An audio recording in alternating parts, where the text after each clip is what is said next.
Coming in hot tonight on Stand Up, Stand Out America, here with yours truly, Bianca Gracia, La Conservadora Tejana.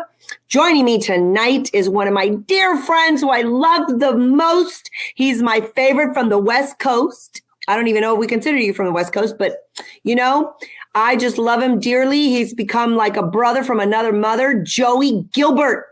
Former, you know what? The West Coast, I'm originally from Chicago, but moved out to Nevada. Been here, spent a lot. I love my time in Florida, though. Got to give my props out for Florida. Obviously, Texas is one of my next favorite places. I know anywhere where freedom is, is a big deal. We like to be, two great governors. But how about DeSantis, though? Let's just talk about him real quick. Mopping up the other night. And, I think there's, the bullshit that they're trying to start left and right. I think we had a quick conversation about it. But I'll just say this. DeSantis, you know what, man? He didn't just talk the talk. That man walked the walk. I remember in the middle of the pandemic, him, Kristi Noem, a few of them, they said what was going to go down. It went down. And now they mopped up and they've got people everywhere. It was a landslide. It was a red wave in Florida, baby. It was definitely a red wave in Florida. And not only that, I just saw something that said every single school board, camp or candidate that he endorsed in the state of Florida all won 30-0 record for DeSantis. 30-0. Every single school board member. Tell me that he's not. You're right. Listen, he's not just talking the talk. He's actually walking the walk. He is actually. They won big. They set the standard for even embarrassing Texas. I'm sorry. I mean, embarrassing Texas. There was a lower voter turnout. We had 30% lower voter turnout in Texas than we did in 2018 because we don't compare it to 2020. We compare it to the last governor race. 30% less came out to the polls. You ask why. People were not enthused, Joey. They weren't like, hey, I have, even though this inflation and everything is going on, they weren't thrilled about the candidates that the Uniparty establishment gave us. I got to stop you right there because I'm telling you, I was out there. You were out there the time before, but I've been out there and they were done with this. Listen, this is we can't get confused. DC Drano put out something that I think is very mindful, and it got sent to me by a couple people. First of all, we're going to have a little bit of a disagreement. First of all, let me back up. First and foremost, Trump should not be fighting with Ron DeSantis at all for any reason. I don't care who told him that. Whatever strategist told him that, you're an absolute idiot. Knock it off. That's done. So now that we're done with that stuff, I don't think it's a strategist. I think it's just him. He can't help himself. He can't help himself. So Trump, President Trump, if you're watching, if anybody can tell you, just stop because it's stupid and it's unnecessary. And again, just stop, right? You don't want to listen to me anyway, but you're an idiot if you push that thing. Now, that being said, they wanted to make sure Trump endorsed candidates did bad. So again, they've let people slide through. I'm telling you, I watched it with my own eyes. They let people get through. He even endorsed people that he was told by the GOP establishment, this guy's going to win. This guy has a better chance. If you don't think that Mitch McConnell and that Paul Ryan and these guys were circling around the country doing Trump dirty everywhere they could, you got another thing coming. Because if it meant that these guys would go backroom deal and say, listen, your governor, we're going to let your Democrat governor stay in. But these are the terms. No more mandates. No more. I'm telling you, this stuff was negotiated and figured out a long time ago. And their whole thing is about taking the buzz off Trump because you still got a guy who can go pack a rally with 40,000 people. And now you're right. He's not listening to us on a lot of things. There's a lot of things he's not listening to the people on. But at the end of the day, they needed to be able to take the shimmer, the glimmer, the shine from Trump and be able to say he's not the golden, he's not the kingmaker anymore. DeSantis is the kingmaker because I love DeSantis, but if that guy's even being seen in the same room with Chuck Schumer and Paul Ryan and any of those guys, and they're whispering in his ear, he's blowing it because he already got a proven recipe for how to win. And if he does what he did in Florida, now remember, DeSantis was smart. He never talked about election integrity, but what he did is he put election integrity efforts into play. Now, I would rather have a guy doing than running his mouth about election stuff. And so, DeSantis, again, guy went to Ivy League. Guy's brilliant, by the way. The guy put an awesome strategy in place, followed it through. And now I'll just tell you this. Trump should shut his mouth and go find, attorney generals in states that he's got attorney generals in. A couple governors tighten those election laws to make it that he can have stronger Republican wins there. Because you ain't going to do anything in these blue states right now. Yeah. No, you're exactly right. I think you're hitting it on the mark. And even let me just go back and finish this thought. But even in Texas, though, even with a low voter turnout because people were not excited to get to the polls, even with that, we managed to move the needle with a Hispanic turnout. The Hispanic Republicans went to go because we've created more Hispanic Republicans because we've done that on the ground.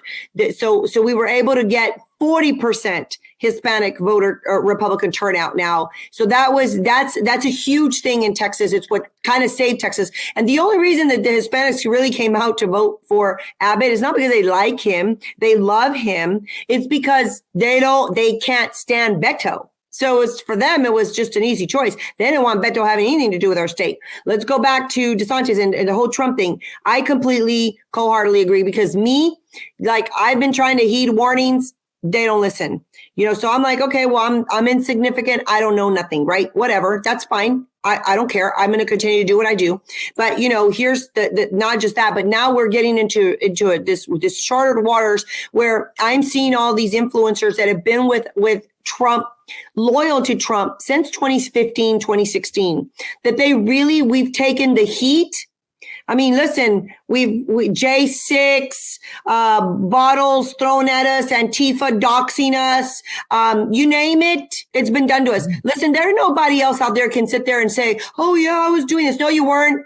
Unless you have battle of honor, patches on you because they come after you so much because you're doing something right. You ain't done nothing. So here's the thing. Those people are coming out right now, Joey, and they're saying, they don't like what they're seeing. They don't like this trend that Trump is going to. They don't like how he's talking, how he's acting. They don't like the boasting. They don't like the cheap shots and everything. Right now, we're in the middle of runoffs. We're in the middle of, come on, Nevada. You guys are still counting ballots? I mean, for crying out loud. Here's another thing, Joey.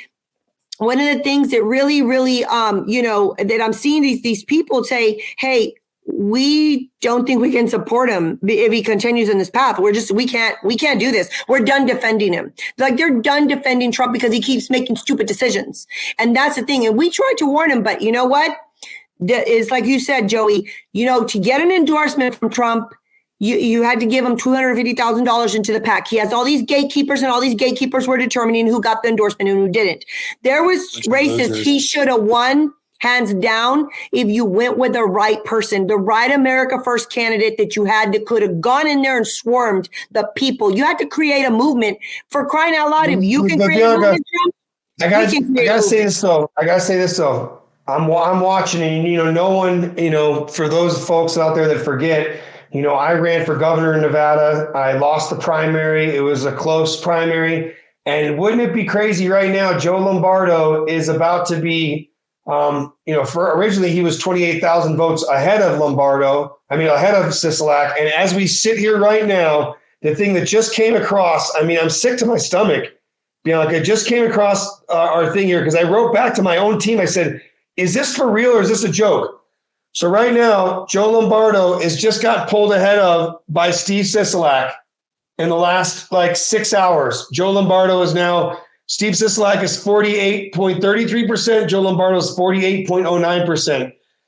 Adam Laxalt, who was originally 49% to Catherine Cortez Masto's 47%, as of right now today at 12:32 p.m., Cortez Masto is now 50.12 and Adam Laxalt is 47.17. You got to They are stealing these races right now as we speak. Jim Merchant.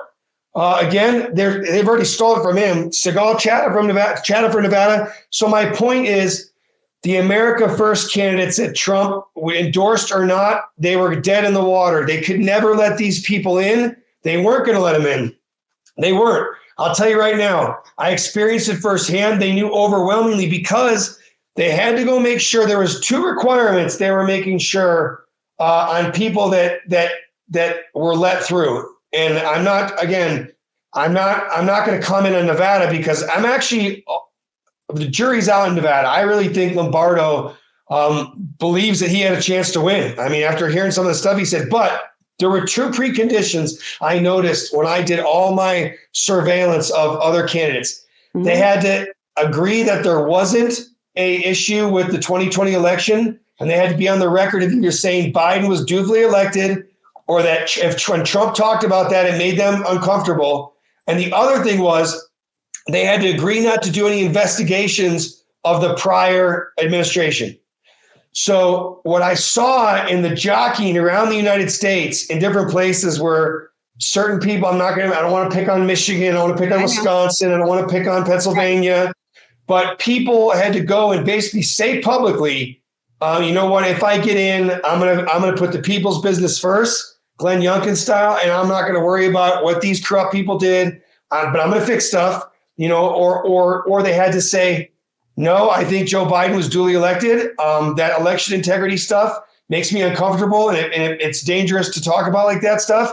And like I just said, if and when I get in, I'm going to focus on the people's business. I'm not going to go back in the past. We're going to turn the page. And you saw all of them do this in one way or another on press. And it was usually when they got their 1 minute of mainstream media press, all of a sudden, again, go look at these governor candidates and these AG candidates, Secretary of State candidates that got, crowned by Trump or got pushed through or didn't face all this headway by the establishment. And I'm telling you, they might have even got Trump's endorsement and were okay with Trump. But then as soon as they got through the primary, they changed. And those were them. You're right. That's exactly what's happening. The people that I've seen getting elected, Joey, or that made it through and have been elected are people who did have that message. They weren't worried about all the other stuff that happened in the past. They were telling their message to their people wherever they were running was, yeah, we got inflation. We got to fix it. They were talking to what is bothering people right now, what's affecting them. I was watching the Bannon show this morning and Steve Cortez said, listen, what was it? Gas prices are up 17%. Grocery prices are up 10 and utilities are up 16%. So at the end of the day, these are the three things that you must have on a day-to-day basis to live. Utilities, gas, and food. If you can't even maintain that, we got problems. That is the message that these candidates took to their people to say, we've got issues because right now, I don't care if they're patriots or not patriots. People want solutions. They're tired of hearing the problems. We understand there's problems, but it doesn't mean you have to continue to pound it down. Get yourself elected and then go do something about it. That's the thing. It's like what you said, DeSantis. He didn't even have to message it. He just went and did it. Created a task force, eliminated the amount of mail-in ballots. He just did it. He didn't have to go and say, I'm promised to go and make a law and blah, or, someone's an illegitimate. He didn't have to do any of that because people want to hear, how are you going to solve the issues and problems that we have now? Open borders, illegals everywhere, fentanyl everywhere, gas prices up, grocery prices up. People can't pay electric bills, all of that stuff. They want to know what you're going to do to solve the problems, the Medicare problem, health problems, student debt, all that crap that people care about, all of the issues, right? That's what they want to hear from people. And so that's what you're seeing across the country. Those people that had that strong message, they won. J.D. Vance, look at J.D. Vance. He was a Trump endorsed candidate and they supported him. But at the end of the day, his messaging was solid. He sat there and he was like, hey, he was talking about what he was going to do if he got into office, things that people wanted to hear. So now here we are, replay of 2020, your own state. I mean, I don't get it. This is the one thing that's really irking me to the core, is if you watch all the conservative media, all of them, anybody, doesn't matter, Posobiec, and I love all these guys, Charlie Kirk, Steve Bannon, everybody. If you watch them, Joey, we're going to win. Oh, no, Carrie Lake's going to get over. She's going to get over. Oh, yeah, Adam Laxalt's got this. He's going to win. And they keep telling people we're going to win. The last thing you can do is mentally tell someone you know Carrie Lake's going to win. She's going to do-da-da-da-da, and it's going to flip, and they're slow walking, and blah, blah, blah. And Joe Kent and all these people that are out there in limbo. The worst thing you can do is tell people and get them all highly, okay, we're waiting. Joey, what are they going to do when all these people do lose and the elections get stolen from them? What are they going to do? You know what's going to happen to these patriots? They throw up the towel and they give up because they're tired of fighting and nothing happens. They're tired. They get tired. They get discouraged. And then you are telling them, oh, no, don't worry. We're going to win. We're going to win. We're going to win. How about, everybody hang tight, stay focused, redirect. Let's see where our efforts can be. Let them count. Say something so where you don't deflate people's. Here's the thing, though. Hard. The thing is this, though. We've got a serious problem that no one's recognizing.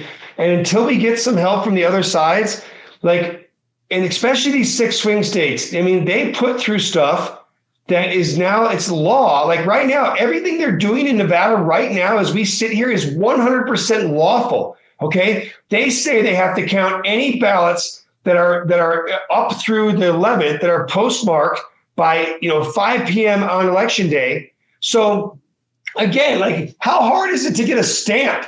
All right. I've got people that work in the post offices and stuff. They send a bunch of mail, comes in, they stamp it and separate it, and it gets sat on. All right. So again, we've always known, Seth Ketchel said this the best.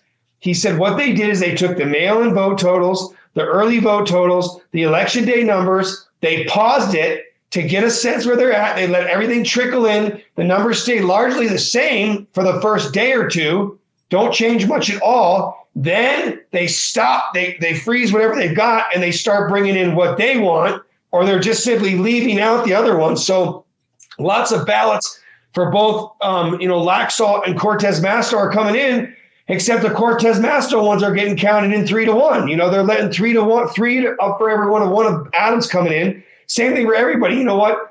There's also something like Lombardo. His campaign, they ran a good campaign at the end. Why? Because all they were doing was talking about schools, crime, the economy, and moving the state forward.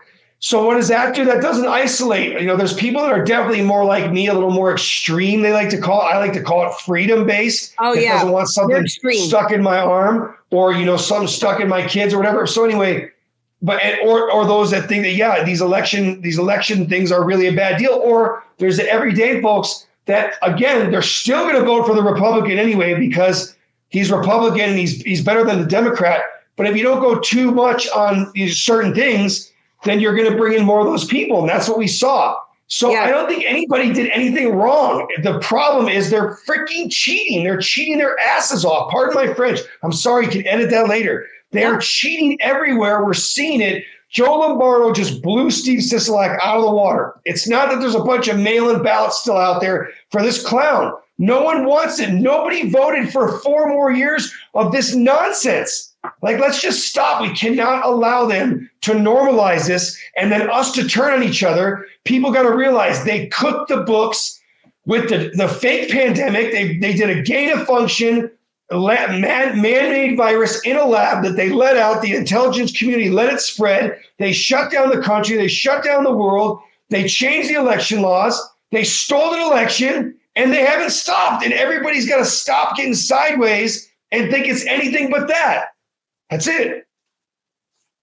You won your case, man. Are we in the court of law right now? Because I'm sure I can have you present all your facts and all your evidence. Listen, we got to maintain, dude. You ran, I ran. Here's the thing. What are we going to do? Somebody asked, they're like, we're screwed. How do we take over the system? I'm like, it's tough because, first of all, I've tried to, you kind of get in the system, and not that you're trying to take over, but they got their stakes in the ground, man. You got to have a lot of money. You got to have, they will come at you in different ways. Here in Harris County where I live, we elected a grassroots activist to become the GOP chairman. Okay. Grassroots, didn't take any special interest, no money. What happened? The establishment, Abbott, Lieutenant Dan Patrick, what did they do? Them and the establishment people with money, what they did is they squeezed them out. And they said, they told the donors, do not write any checks to the GOP. Don't write any checks. This is Harris County, I'm crying out loud. Don't write any checks. So he couldn't pay rent to keep the buildings open. He, the GOP offices, he couldn't pay the bills. They squeezed him out.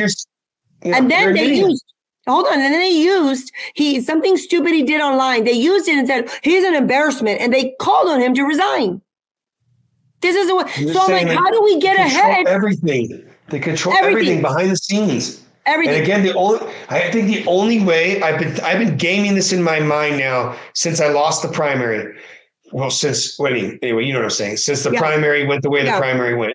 And I've sat to myself and said a bunch of times, the only way is to work from the outside and kind of infiltrate their people and start getting to their people and turning them around, to the Lord, to the fact of honesty, integrity, show them what's really going to show them. I mean, we're going to have to, this is going to take a while.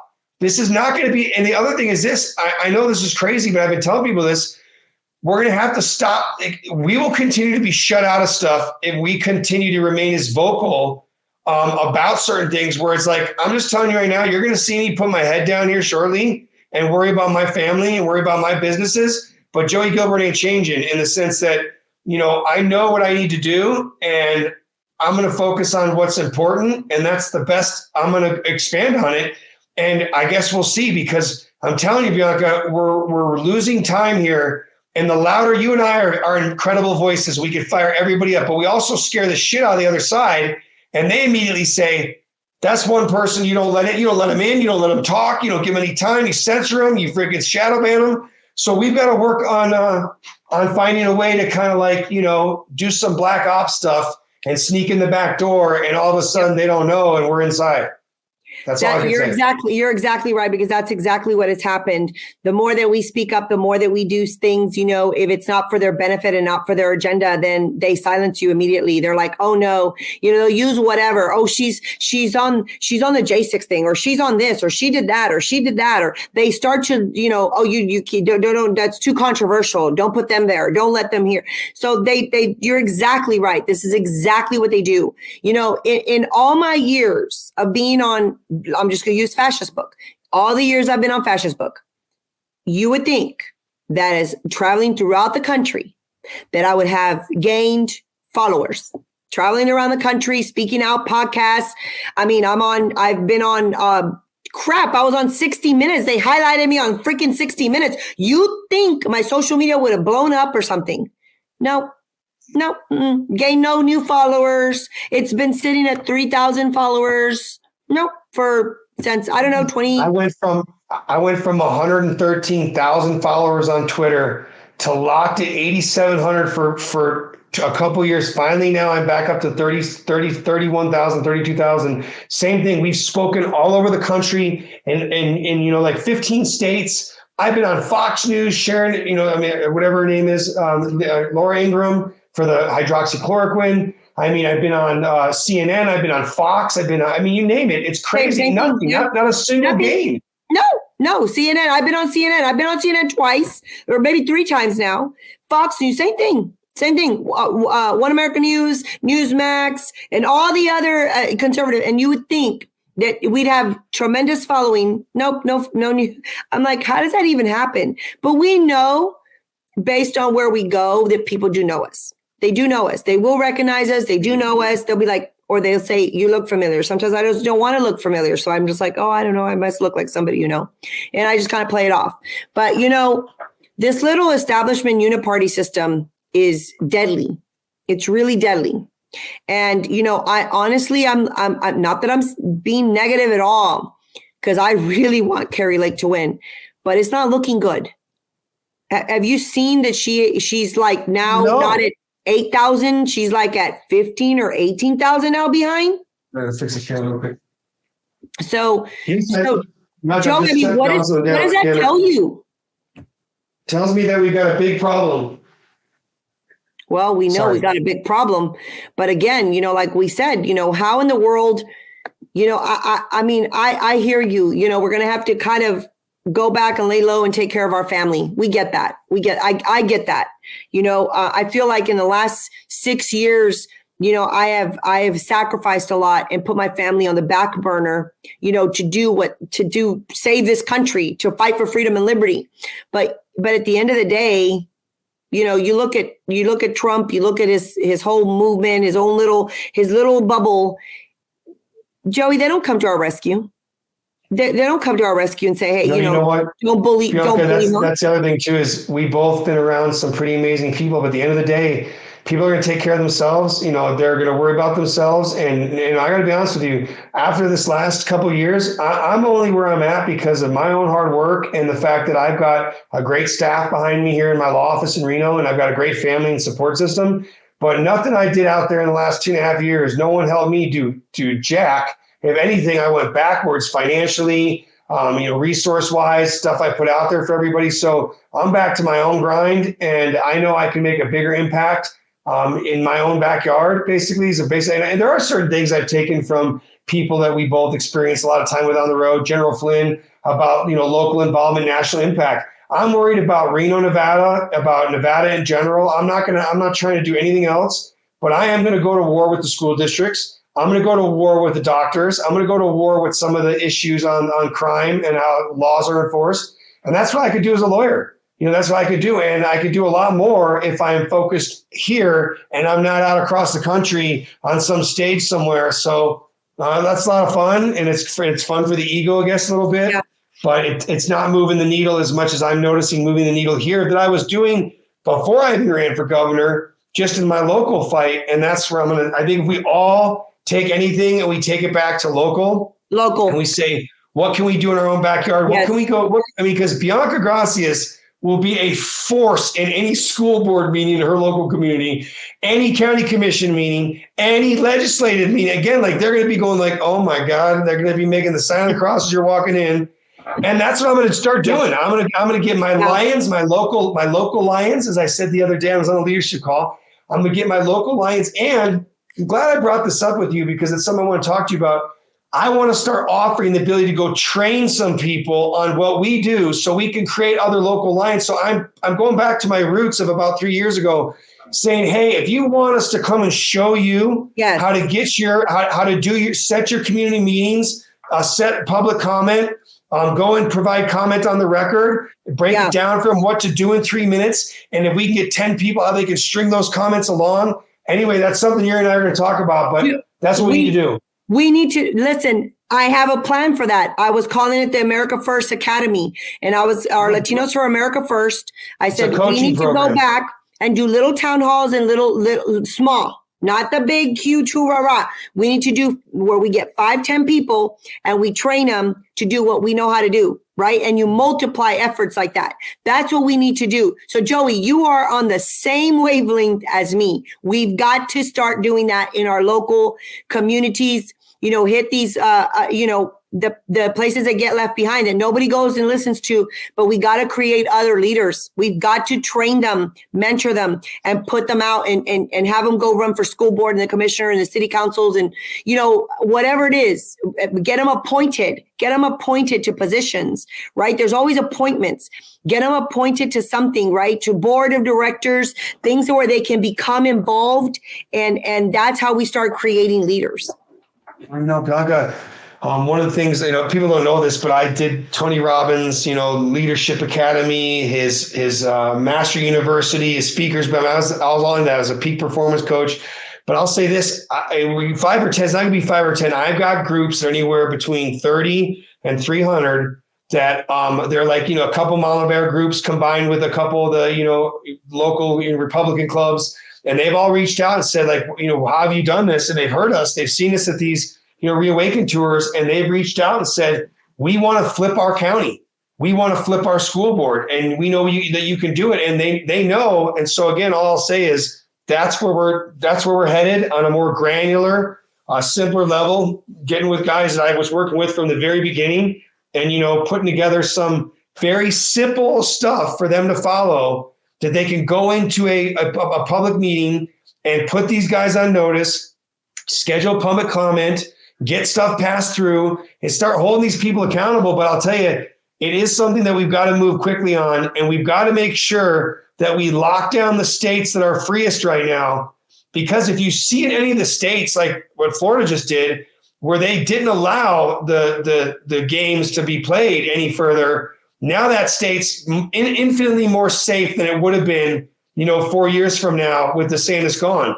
Now, again, they're going to go right back to chipping away at it, but we got to look at places. And again, this is a conversation for offline, but you and I got to look at places where they're still Republican and they're strong and they're able to do stuff.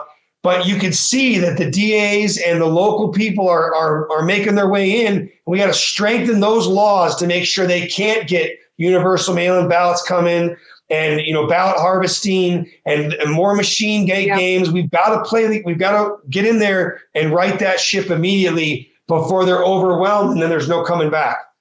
You're exactly right. Definitely we'll have to have a real good strategic conversation offline, but I will tell you that local seems to be an impact.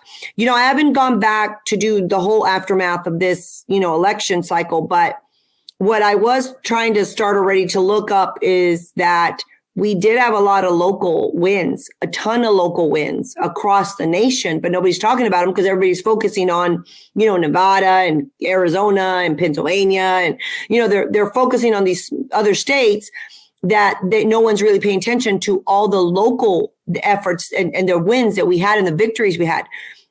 One of the other things, Joey, too, is that, the reason that we're at in the place that we're at right now is because what we are talking about right now, the Democrats did this back in the 60s, 70s. They had a ground game and they built on it. This is exactly what they did. That's why they're sitting in the positions that they're in, because to them, it was a long game. It wasn't a short game. They went for the long game. They infiltrated, build up. And they went after their local and came all the way up. That's why they're where they're at. They're always, when they come to organizing and mobilizing, the Democrat Party is very good at it. And that's why they are where they're at. And our side doesn't know how to do that. Instead, they're over here like Trump and DeSantis. And, I can't say that DeSantis, it's Trump. I'm sorry, it's Trump. DeSantis hasn't started to poke at the bear. He's not sitting there calling Trump a loser. You're the one that can't win a presidency. I mean, crap. If it was me, I'd be hitting back. DeSantis isn't hitting back. You know what that shows me? Class. You know what that's going to attract people and say, you know what? Trump is going to start looking like a dumb, you know what? Because he's the one hitting and saying and poking the bear. And DeSantis is like, I'm just going to handle my business. Like you said. He's just going to handle his business. I think I'm going to go a step further. You got to look at DeSantis's record and look where this guy's just simple guy. He's very, very smart. Go really look at what he did. The guy's he's like an all-American all-star from everything. But if you look at it, I've kind of mapped this out. First of all, he's no dummy, Bianca. So when he wants to bring in a whole different side of voters, that's when you fire back against Trump. There's no need to do it right now. You're not. But when you want to bring in some more inclusion, first of all, you're going to have people that are Trump people that don't like it, but they're not going to not vote for you over it because he's going to have deserved it by then. So DeSantis is not letting that political capital go anywhere. He's very smart. He's keeping it in the bank where he should. And when the time is right, he's going to say, you know what? I had plenty of chances back in 2022 to call this orange man bad, guy, whatever. He's going to say something. He says, but I didn't do it. But again, if he wants to talk about it, I'm not the one that's lost. However, I mean, he can say whatever he wants to say. And there's no need to drop those missiles right now because those things are going to bring in independents. They're going to bring in Democrats. It's not going to lose them Trump people because they're just going to say, well, Trump did freaking, swing on him for 4 years. The guy never said a thing. I made him. I created Baby Ron. I just saw that the other day. That's ridiculous. President Trump, why? But again, we only know so much. We always try to pretend like we understand this, we understand that. I don't know, man. I still have a beef with Trump over his holdings in the vaccine companies, the fact that he still talks about that garbage, the fact that he never came out against it and said, don't get it again, the fact that he didn't push early treatment harder. He should have come out and said, you know what? No, monoclonal antibodies, ivermectin, all that stuff is that we're seeing now. They knew about that stuff as early as June and July 2020. Yep. Let's go past April, May, June, July, September, October. They knew all that stuff. By the time Pierre Corey's testifying in front of the commissions, that stuff should have been handed out at your local county health department. So again, Trump's up to something. I really hope he doesn't go after DeSantis, but DeSantis is going to lay back, rope-a-dope, Muhammad Ali style, just lay on the ropes, just take those blows, and just lay there, probably smiling like, tee, tee. And then all of a sudden he's going to come out and go, boom, boom. And everyone's going to go, oh my God, he hit Trump back. He called Trump a this and that. And everyone's going to say, but remember where you heard it first. On whose podcast we talked about this first 2 years ago when they're playing this in the mainstream media. Remember who talked about it, because DeSantis is no chump. And again, he's done what any reasonable governor should do. Lock down your backyard, take care of your business before you put your focus anywhere else. Lock down everything you could do, and then sit back. And like I said, now he's leading by example. And when the time is right, remember, boom, boom. Yep. Everyone's going to go, wow. I'm going to come back and I'm going to be like, oh my gosh, I'm going to come back and pull this podcast and be like, there we go. He said it was said here on this date. And you're probably right. Listen, these guys are not dumb. And Trump is not dumb either. He's not. But he's operating out of emotion. He's got an ego, and he's somewhat narcissistic. Why would you tap Ron DeSantis? DeSantis just proved to the world that the way he was running and governing worked. He had more consensus than in a place where freaking Democrats are pitted against Republicans. And it's like a 50-50 with the independents coming in on wherever to win 65, 70% in some areas. And to get Miami-Dade County, you know what, President Trump, give the guy a break, leave him alone. Obviously, by not arguing election integrity every single day and just doing to prevent election integrity and not worry about fighting your battle. That's your own fault, because there's a lot of things you could have done early on that you didn't do. And now, again, people you didn't listen to that said, get this guy out, get that guy out, do declare this, do declare that. You didn't do it. And now, and you've always had some bad apples around you advising you. That's your fault. I think DeSantis ran one of the most brilliant campaigns. I think the way he handled himself was amazing. And I think he's got one of the most beautiful, sincere wives I've ever seen in my life. That guy's going places. And again, if I was Trump, I wouldn't pick that fight right now, because like I said, DeSantis is going to rope-a-dope you. He's going to catch you with a check hook, followed by an overhand right. You can go sleep, puppy, like that. Yep. Listen, not only that, what he has to be careful is that his wife, Ron DeSantis' wife, just, she was battling cancer and she, is in remission. And so the last thing you want to hit is a man whose wife, just went through that, and it resonates with other moms and other wives. You don't want to get the mama bears pissed off about something because you're going after someone's husband, for doing good. That's just not going to resonate. It's not going to resonate with moms and across the country, the ones that are not, completely politically plugged in. They're not going to like it. They're going to sympathize with the woman who just survived cancer and whose husband is governing righteously, good for his people, and he's made history with what he did in Florida. I think he won 65 out of 70 counties or something like that. He only lost 5 counties in the state of Florida, and he won them. All the counties he did win was by 10 to 20 points. He won the counties. You know what I asked? I asked my Cuban friend, and I said, I was telling him the same stat. I said, hey, DeSantis won like predominantly all the other, almost all the counties. You know what his answer was back? Oh, and the ones he lost were probably because there was voter fraud. He should have won all of them. And I was like, this is their attitude in Miami. This is their attitude. Those Cubans, man, they're relentless. The Cubans understand that they're fighting for freedom. And they look for the champion, just like, you're a boxer. That's what attracts me to you and your philosophy and your methodology and, and your strategy is because, you have to think a certain way. You have to strategize. You have to know how to win. You are trained. When you're going into that arena and you're going to go do a fight, you don't just go to the gym every day and punch and stuff. It's a mind thing. You got to study your opponent.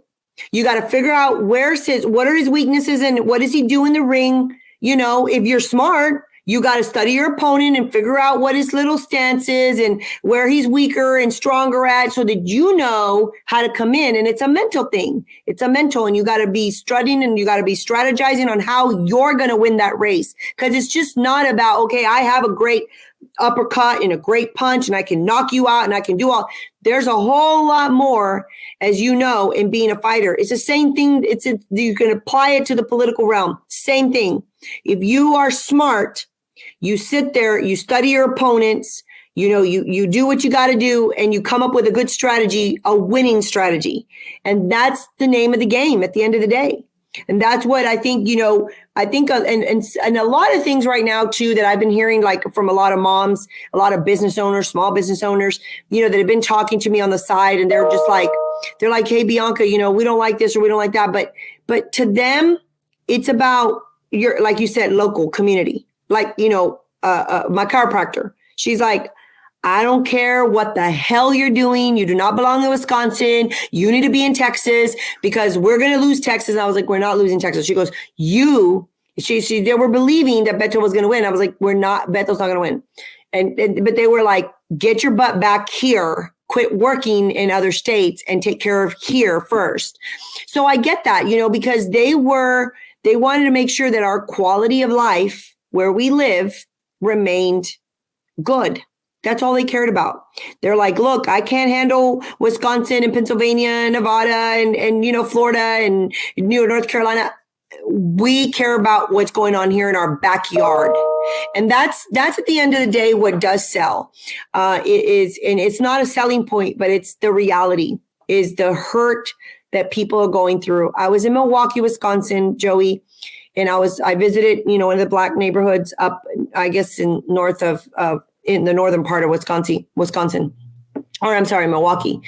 Literally, people get shot during the day, like through drive-bys. The crime rate is horrific. And we're walking the streets, and the number one complaint from these people was the abandoned buildings. Abandoned buildings. You would think that it was Joe Biden, the way that the media makes it out to be, it's Trump. No, they cared about the abandoned buildings, the crime rate. They cared that the gas prices are up. One said, hey, she's like, something's wrong. She's like, I go into the grocery store. I can't pay no $20 for a thing of chicken. So they're hurting. They're hurting. Small businesses, we talk to small business, hurting. The end of the day, all this other stuff that we talk about is one thing. But if you go to your backyard and you just really start talking to people, Joey, you understand that people are suffering in the United States of America. Yeah. And we're losing our freedoms along the way. But at the end of the day, we're suffering. People are suffering. People's children are dying. Yes, we're fighting indoctrination. We're fighting the school board. Yes, all that is happening. But the reality of things is everyday life. The people that just wake up, go to work, feed their kids, go to their little league, baseball, football, whatever it is, whatever they're doing, what those things that they're doing, and then come back home and then just know that they have to get up the next day and do it all over again and make sure they bring a paycheck home so they can go buy their groceries, feed their children, clothe them, and pay the utilities. So at the end of the day, that's what matters. And people are hurting. It broke my heart when I saw that in Milwaukee, and even these kids that were saying, hey, I talked to 3 kids, just street kids, right? I call them street kids. I don't want to call them gangsters, but they've been in and out of jail. And they said, we just want jobs.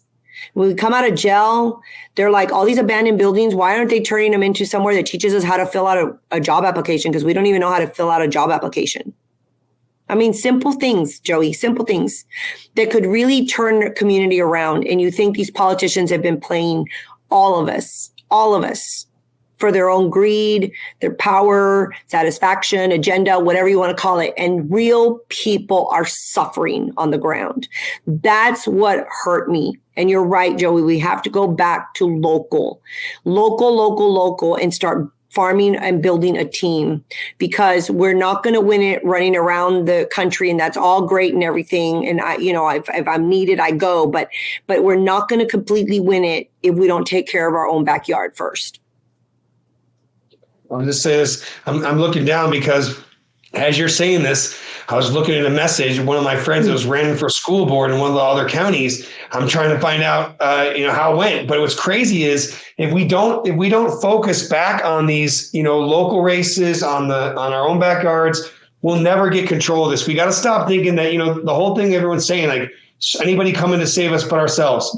We got to worry about ourselves. We can make. I mean, it might take a time. It might take 2 more cycles to win back some of these even smaller counties that everybody took for granted years ago. But they've even wired stuff in there. We got to start, and I'm telling you, this is where you and I got to hook up offline.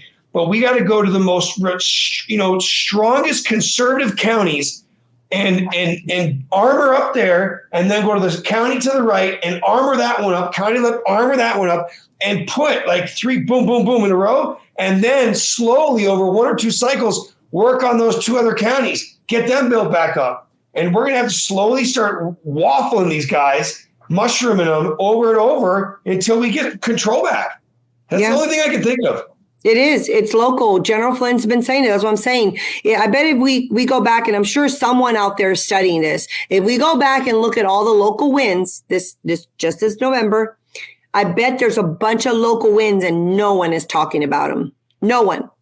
And now what they're doing is just keeping us fixated on, Trump just said this about DeSantis. So they want to take us off, our mind off what's really happening in Arizona, what's happening in Nevada.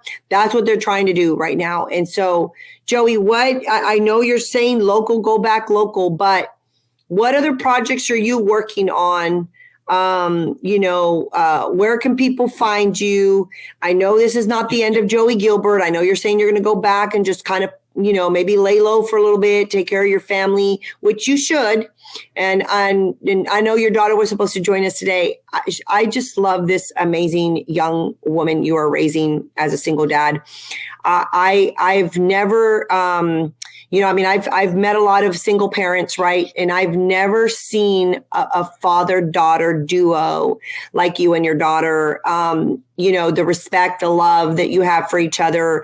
She really looks up to you, and I can see that. I almost want to cry about it because I'm a girl, and I remember my dad. I don't have him anymore, but to see your dad and she admires you so much. I mean, you could just tell she admires everything about you. She admires what you do. She sees a fight in you. You're now training her. She's a fighter. I just see, and I'm like, Joey, what you and I may not have or get to accomplish in our lifetime, our children will. My children, they see what I do. They want to get involved. They've been involved. They're getting involved. Your child sees what you're doing. Whether you and I ever get to that point where we have that winning moment or not winning moment, or God puts us where he's going to put us, our children will, because we are setting an example. And your daughter just admires you. And I can see you're training her to be that fighter, that she's going to need that winning, fighting soul to fight what's coming up and what we are looking at in the long term of this game. And so, continue to do what you do, because it's not easy. I mean, you manage a law firm, you're out in the community, you ran for governor, you're touring you've gone around the country, and yet you have a daughter that isn't hooked on drugs. She's not in and out of prison. She's well-groomed. She's well-spoken. She travels with you when she can. She goes and does her education. And I just got to say, Joey, there's not a lot of dads that do that. And there's a lot of little girls out there that would wish to have 1 ounce of a Joey Gilbert, just 1 ounce. There's so many young girls. And that's why we see a lot of these girls that turn to prostitution and turning tricks and sex trafficking. And, they get into the child trafficking because they're missing that at home. And so how in the world the Lord, utilized you to be able to multitask business, running for office, Reawaken Tour, on the ground, in your own state, taking on cases, fighting in court, frontline doctors, and still manage to raise a very loving, wonderful, fighting, beautiful soul of a daughter that you have. I just maybe that's the class you need to teach. You need to teach how to be a dad. She's definitely my number one priority. I always tell everybody that my greatest accomplishment will be my daughter, and we are making sure these kids have what they need to. There's no doubt in my mind, she's not only mentally tough, physically tough, spiritually tough, psychologically tough, emotionally tough, all those things. But, she also has a heart and she understands. And so it's very important to me that she did come travel with us. She's a two-sport athlete, both jiu-jitsu and tennis. And so, I'm just honored to be her dad. Like it has been, that's probably my favorite part about what I do is, and I kind of look at it like from a selfish point of view too. I didn't get through this thing in Governor, but, I'm driving my daughter to school every morning. And I just love it. The kids are here every weekend with me. All the kids, this is the house they come to. We got the pool, we got the gym, we got the sun. So they're all here. I'm not going to lie. I did create it that way so that I keep an eye on those little suckers.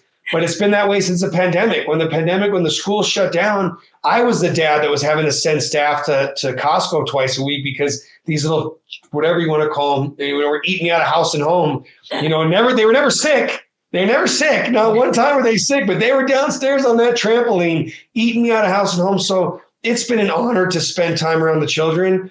It really is about the children. So when you ask a couple questions, people can go on joeygilbert.com. I went back and took my old boxing site when I was a fighter because I always had Joey Gilbert. So joeygilbert.com, I've got that fighter, father, leader, and we're just charging ahead. And I've got like 4 or 5 issues that during the campaign that I'm continuing to spotlight. One of them being the schools. The schools is where I'm going to put the majority of my focus right now is going to be on the Washoe County and Nevada Department of Education, Clark County School District. Going to put a ton of focus there. I think I could do more there than I can anywhere else. And again, the only time you can ever make actually affect any change with the way that these groups control things now is with money. And you either got to take money from them or cost them money. And so what I'm going to do is I'm going to start hitting the school district real hard, uppercuts all day, and I'm going to cost them some real money. And then I'm going to say, I told you like this. I told you that if you didn't fix this restorative justice, if you didn't fix this, credit recovery, if you didn't stop this drug, addiction problem, if you didn't stop this absenteeism, we were going to be here having this talk. And now I'm here. And now you got a legislative session to fix it, but I've already cost you guys 50, 60 million bucks. And I'm going to bring you another 50, 60 million to the table. On the floor. And then we'll be back here in a special session. So you decide how you want this to go down. And that's how we're going to do it. We're going to affect change a different way. So I'd say go on joeygilbert.com and just join in the fight. Same things. Give us your information. And we're going to have on there for you. Do you want to be involved more in the school fight? Do you want to be involved more in what we're going to do, criminal justice reform? And again, that's both ways, making sure that bad people aren't out of jail and good people aren't in jail for stupid BS, right? And then at the same time, we want to also look at some of the sex trafficking issues we have, that just goes down another segue down to border. So again, we're going to affect change where we can affect change. And the best thing is these are 80% issues. The economy, medical privacy, medical freedom, the schools, the border, and Second Amendment. And again, that's where we got a lot of Latinos on board, by the way, because they wanted to make sure that they could have their gun. They know what happens when the government takes guns, because then it's real newsflash for everybody. Only the bad guys have guns then, right? This isn't rocket science. Exactly. I love it. Well, and speaking of, taking care of local, when I thought that we were just about to be able to kind of go into the holiday season, right? Walker goes into runoff out in Georgia. So we've got a team heading out to Georgia tomorrow, and we're going to go and affect change in the best way that we know how to do what we know how to do, right? As grassroots activists. And we've got a whole team going. Be on the lookout for that. I think some of your guys are traveling with us as well. So they know they love to travel with me. We have so much fun. They create the best content out there. And so I just love it. And we're just going to go and take care of business, man. That's what we're going to do. And we're going to do it, like you said, one county at a time, one district at a time. And that's what we're just going to continue to do. So, I admire you, and, I'm one of your fans, and anything you ever need, that you've got. You just call me, Joey. I drop what I'm doing, and I will always come out to help you. And likewise, anywhere you're at, you need me parachute in with my team or whatever. I mean, it's not that you haven't stole part of my team, but that's what it's all about. That's what it's all about, though. It's good people. Again, they wouldn't be going to you if they didn't think you were, it's a respect thing too. Those guys aren't just in it for the money. They're real dudes. They're real people. So it's an honor to me that my group is still, because again, I feel like we're still in the fight together. Wherever we're at, even if it goes down to once a month, once every 2 months, we're in the fight. Wherever we're at, you're with me, I'm with you. You're in my heart, I'm in your heart. So please continue. If you need me anywhere, I'm there. Best luck for you on your show. I'm sure I'll be back on with some updates here soon. Nevada is still at play. They are stealing Nevada as we speak. All right. And let's see what happens. But I look forward to joining you in a local area soon, Bianca. Yes. And let's just stay in shape. Stay in touch. We will do that. Definitely. Joey, thank you so much for taking your time to come and, join us live today we're streaming across Twitter, Facebook, Getter, YouTube, and Getter is probably where I have my most, outreach right now because I'm not censored there. But that's where we're at right now. And, so to all our Getter fans out there, this is where you go find Joey. You heard it straight from Joey's mouth today on a couple predictions and what's going on in Nevada. And guys, I think on behalf of Joey and I, guys, stay focused and stay on mission. You're going to feel deflated. We are going to have a couple of losses and a couple of gains, but you got to stay focused, stay in the fight like we are. You may not see us out there and around, too much nationally, but start taking care of business in your own territory. You're just going to have to start chipping away like Joey says. So we thank you all so much again for joining us on Stand Up, Stand Out America today. Sponsored here by America Project. As you all know, I am their chief strategist. It has been an honor to work with Dr. Patrick Byrne and General Flynn and Joe Flynn and all these great patriots over at the America Project. They are like my second family, Joey. They're your family. They're my family. This has been a phenomenal movement, and I'm just so blessed to be part of it and blessed to know all of y'all. So I just thank y'all so much. And Joey, we will definitely be tuning in with you next time. Maybe you'll have some other, maybe when all this counting is over, we'll come back and talk about it and see what happens. If a miracle happens or it's as predicted, they're stealing the election from y'all. So we'll just go back and see. I've lived this before. I've seen this nightmare. I don't want to watch the sequel to it, but we're going through it now. And I will be in touch with you again soon, Bianca. Have a great day. All right. You too. Bye, guys. We'll see you all next time on Stand Up, Stand Out America.